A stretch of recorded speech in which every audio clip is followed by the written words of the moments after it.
वृश्चिक राशि वालों, सितंबर का ये जो महीना होगा ये कैसा रहेगा आपके लिए। और सितंबर के महीने में ऐसी कौन सी सावधानियां हैं जो कि आपको रखनी है, एक एक करके उसकी बात करते हैं।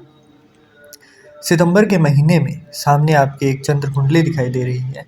इसी प्रकार से ही आपकी जो ग्रह हैं उनका गोचर रहेगा।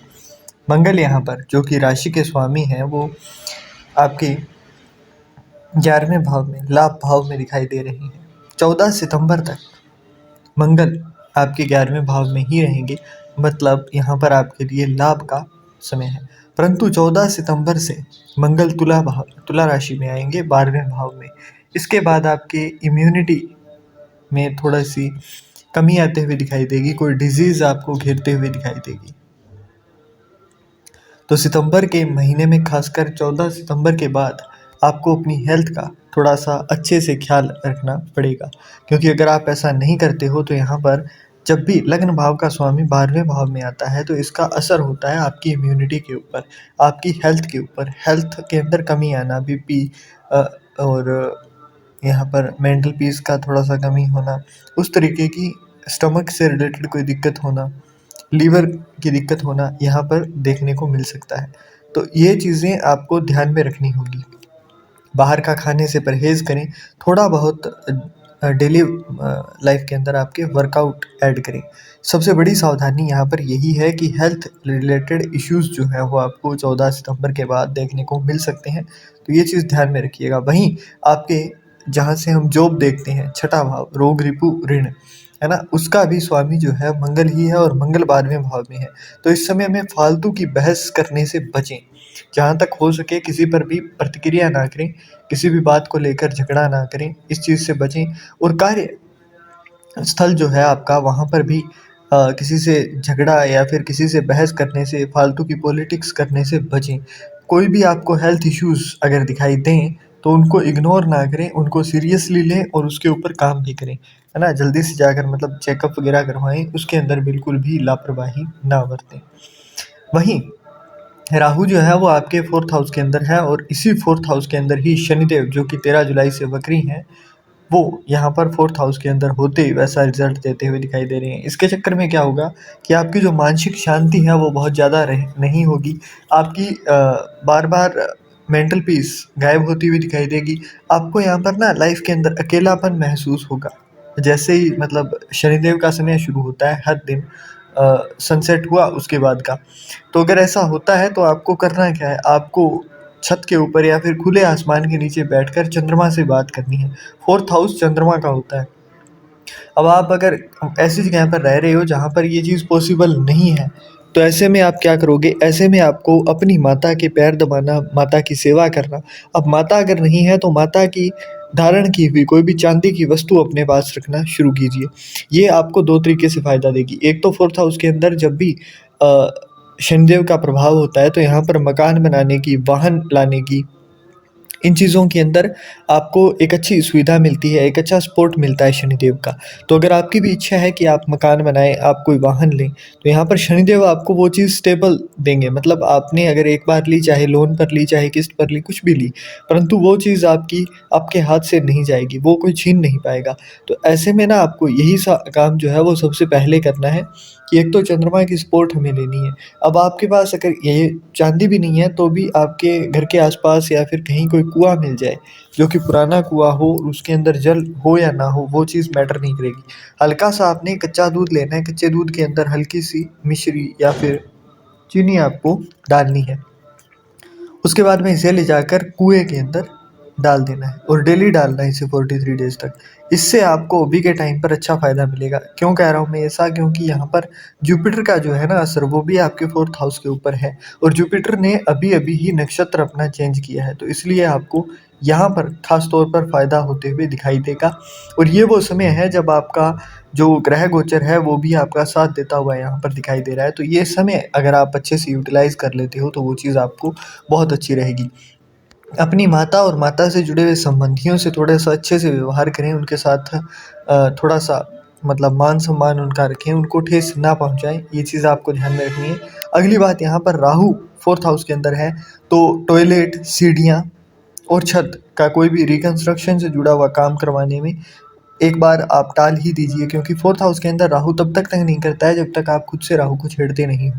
टॉयलेट बाथरूम के अंदर सफाई रखिए। घर के अंदर जाले जो होते हैं ना मकड़ी के, वो मत होने दीजिएगा। घर के साउथ डायरेक्शन के अंदर गोल अगर कांच है, मतलब गोल जैसे घड़ी हो, वॉल क्लॉक जो होती है, अगर वो राउंड शेप के अंदर है तो वो अगर साउथ डायरेक्शन में है तो वहाँ से हटाकर नॉर्थ में लगाइए। साउथ डायरेक्शन के अंदर अगर आपके चौकोर कोई कांच का सामान है, या फिर जो आजकल आपके टेबल होती हैं उनके ऊपर, है ना, डिज़ाइन के लिए ऊपर लगा होता है कांच, अगर ऐसा है तो वहाँ पर उसके ऊपर या तो आप वाइट कलर का कपड़ा डाल सकते हो या फिर उसको नॉर्थ डायरेक्शन में, क्योंकि बुध के लिए साउथ डायरेक्शन उतनी अच्छी नहीं होती है। और यहाँ पर ना बुध का ट्रांजिट होने वाला है आपके 11th हाउस के अंदर, इसलिए ये चीज़ें पहले से ही कर लीजिए, क्योंकि 15 सितंबर को जब बुध कन्या राशि में, मतलब आपके लाभ भाव में आएगा तो आपको हानि नहीं देगा। बुध यहाँ पर आकर आपको फायदा देता हुआ दिखाई देगा। बुध जब 11वें भाव में आएगा ना, तो इसके बाद आपको एक तो स्व राशि है, दूसरा यहाँ पर बुध और सूर्य दोनों होंगे, है ना। 17 सितंबर को सूर्य भी आ जाएंगे। तो यहाँ पर ये जो समय होगा ना, ये समय वो है कि आपको जितना ज़्यादा हो सके आपको मौन रहना है। और इससे पहले भी जो समय है वहाँ पर आपको कन्फ्यूज़न होगी, तो जितना ज़्यादा अब के टाइम पर आप मौन रहोगे, जितना ज़्यादा शांत रहने की कोशिश करोगे, उतना ही ज़्यादा आपके लिए अच्छा यहाँ पर दिखाई देगा। क्योंकि राजा जो होता है ना, वो हर किसी को फालतू की एडवाइस नहीं देता घूमता है। तो ये चीज़ जब आप जान जाओगे, जब आप इस चीज़ पर अमल करने लग जाओगे, इस चीज़ को असलियत में अपनी लाइफ के अंदर ढाल लोगे, तो आपको रिज़ल्ट जो है वो थोड़े से एक्स्ट्रा ऑर्डिनरी मिलते हुए दिखाई देंगे। तो इस चीज़ को ध्यान में रखिएगा, और जो चीज़ आपको कही गई है उसके ऊपर भी पूरा विचार आप करिएगा। अगली बात यहाँ पर अगर हम देखें तो वहाँ सूर्य जो है वो कन्या राशि के अंदर है, और सूर्य 10th हाउस के लॉर्ड है। अब 10th हाउस का लॉर्ड जो है वो 11th हाउस के अंदर जाएगा, तो वो लोग जो कि बहुत लंबे समय से ट्राई कर रहे थे कि उनका प्रमोशन हो जाए, उनकी कुछ इनकम बढ़ जाए, है ना, तो उनको इंक्रीमेंट देखने को मिलेगा। क्योंकि लग्न भाव फोर्थ हाउस के ऊपर यहाँ पर एस्पेक्ट होते हुए भी, यहाँ पर अपनी ही राशि के अंदर होते हुए भी, जो 10th हाउस के अंदर सन नहीं दे पाए हैं ना, वो अब देंगे जब 11th हाउस के अंदर होंगे। क्यों नहीं दे पाए हैं? क्योंकि यहाँ पर केतु था साथ में, तो आपको थोड़ा सा डाइवर्जन, थोड़ी सी, मतलब एक जगह पर कंसंट्रेशन होने में कमी, डायलेमा के अंदर रहना, मतलब दुविधा के अंदर रहना, ये चीज़ें आपको देखने को मिल रही थी। परंतु जैसे ही अपने मित्र की राशि के अंदर जाएंगे, परिपक्व राशि है, कन्या राशि के अंदर जाते ही आपकी एक तो इंट्यूशन पावर अच्छी हो जाएगी, मतलब आप किसी से बात कर रहे होंगे ना, तो भी आपको भांप लेंगे आप अपने आप से कि सामने वाला आपसे मिठास से बात क्यों कर रहा है, सामने वाला आपसे क्या चाहता है, वो सारी चीज़ें ना आपको अंदर से पहले ही पता लगने लग जाएगी। तो ये चीज़ आपके लिए बहुत अच्छी रहेगी यहाँ पर। इसीलिए कह रहे हैं हम कि आपको थोड़ा-सा अपनी वाणी के ऊपर कंट्रोल रखना है, क्योंकि बुध जो है यहाँ पर वाणी से ही आपको आपकी इनकम जनरेट करा कर देगा। यहाँ पर एक चीज़ और याद रखिएगा, 8th हाउस का लॉर्ड आपके 11th हाउस के अंदर आ रहा है, मतलब अचानक से धन लाभ होगा। अचानक से धन लाभ हो तो उसके अंदर से दशांश जो होता है वो आपको दान करना होता है। आप मंदिर में कर सकते हो, या फिर आप इसको किसी अनजान इंसान को दान कर सकते हो किसी भी रूप में, है ना। जैसे कहीं भंडारा चल रहा है तो वहाँ पर आप दान दे सकते हो। तो ये चीज़ आपको करनी ही करनी है, इन चीज़ के अंदर बिल्कुल भी कोताही नहीं बरतनी है। वहीं जुपिटर का जो ट्रांजिट है वो भी आपके लिए फेवर में है। यहाँ पर एक ही बात कहूँगा मैं, 8th हाउस जो है वो अचानक से ही आपको लाभ देता है, अचानक से ही आपको घाटे देता है। अब आपने पिछले जन्म में क्या किया, क्या नहीं किया, नोबडी नोज़, है ना, आपको खुद को भी नहीं पता है।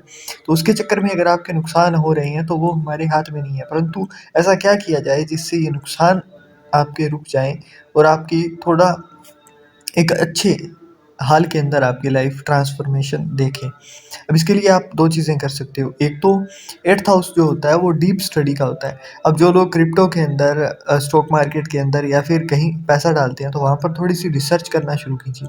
8th हाउस जो होता है वो आपके तंत्र मंत्र का भी होता है। अब जो लोग गुरु धारण किए हुए हैं, तो वो गुरु मंत्र का डेली जैसे 2 घंटे 3 घंटे अगर आपसे हो सके तो वो पाठ करना शुरू कीजिए। अब हो सकता है वो भी ना कर पाएँ आप, तो और कुछ ना हो सके तो आपको एक छोटा-सा काम है, वो तो करना ही करना है। जब शाम को आप बैठें तो कम से कम 10 मिनट, है ना, अपने लिए निकालिए, मेडिटेशन करिए। उस टाइम सिर्फ़ ऑब्ज़र्व करिए कि आप आँखें बंद आपने जब की तो आपको क्या चीज़ें दिखाई दे रही हैं। जो भी चीज़ें दिखाई दे रही हैं उनको अपनी, जो आप लाइफ़ चाहते हो उससे बिल्कुल एकदम एग्ज़ैक्ट आप यहाँ पर विजुअलाइज करने की कोशिश कीजिए। जो भी चीज़ें आपको चाहिए वो चीज़ फ़ील करने की कोशिश कीजिए।